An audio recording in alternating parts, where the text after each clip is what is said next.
Hey, so did you know that Jim Henson, the man behind the Muppets, almost directed a dinosaur movie? Shortly after he completed The Dark Crystal, he wanted to take on another project that had the working title known as the Natural History Project. The idea was pitched to Warner Brothers, who liked the idea and gave it a budget of $25 million.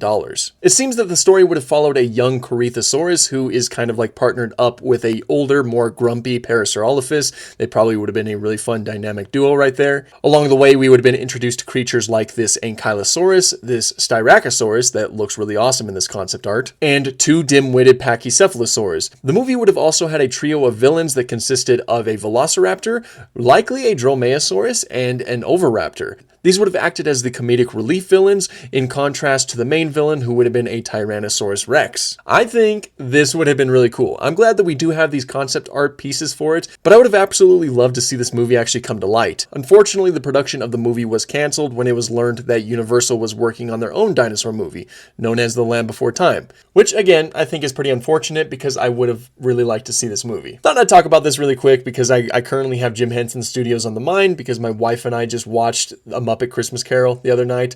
First time my daughter watched it too, which is really cool. Is it ever truly Christmas time if you don't watch that movie? That's a standard right there.